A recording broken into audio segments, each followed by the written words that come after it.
Madam Secretary, following a series of desperate pleas made over consecutive months, we hosted, and I'll be nice, a somewhat reluctant PennDOT Secretary, your predecessor, for a 4-hour drive-about tour of my district's roads that have deteriorated to a dangerous level. And the Secretary admitted they were the worst roads on a wholesale basis that she had ever seen. Following that drive-about tour, we had a meeting which I requested some additional dollars to the tune of $5 million a year over a course of 3 years to help get caught up on our roads. I was laughed at. And to add insult to injury, we would soon be revealed, we would find out that we were going to see a shift away from our rural roads to the interstate highway system. Can you kindly speak to what drives that critical shift, that necessary shift, so you claim, of dollars away from my roads, my rural secondary roads, to the interstate system? Absolutely. So, I apologize for not being knowledgeable enough. You're referring to the projects in District 4, and you're from which counties? I represent the 111th Legislative District, which includes Wayne and Susquehanna County. Wayne and Susquehanna. I apologize. I should know that. Thank you. No, that's so fine. much. That's fine. I understand. Yes. So I have to tell you, part of the reason that your roads in the rural areas in that area, in that district, is not in a good condition is because of the leadership that we had within the district. And I think you're familiar with that situation. And there were some challenges within District 4 that covers your area. And we made some changes. We actually strengthened the leadership of District 4. They're paying more attention.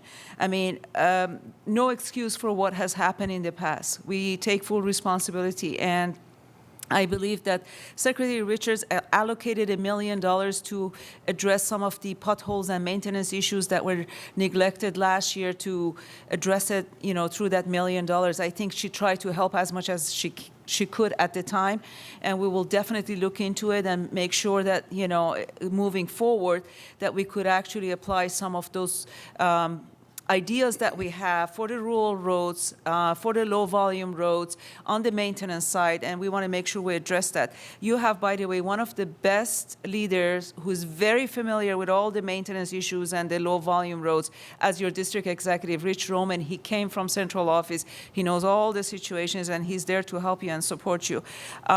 With regards to the shift of funding to the interstate, I don't want to explain again and take time away from you, but it's a federal mandate. We have to follow asset management plan, and we actually put the financial guidance with inputs from the MPOs, RPOs from your area and other areas.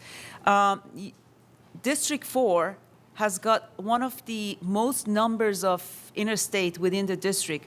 I-81, I-84 is a critical artery within District 4, and we need to address it. And there's going to be some big projects coming out of District 4. That's the reason there's been some money shifted actually into the interstate system there. Okay. And thank you for that response, and thank you for your understanding of what precipitated the protracted neglect for our roads and introducing management that is going to bring about a new culture, because that is absolutely critical. But if we're seeing a $3.15 billion shift away from secondary rural roads into interstate highways, can we at some point expect the converse to occur, where we're going to see a surplus of dollars shifted into secondary and rural roads? Would that be a fair consideration? Absolutely. Absolutely. I mean, we're looking into all these alternative funding to be able to actually pay for the interstate through the alternative fundings, and hopefully shift some of the dollars that's been shifted to interstate back into the rural areas and state highways. Okay. Thank you, Madam Secretary, for being here. Thank you for your interaction and your dialogue. Thank you, Mr. Chairman.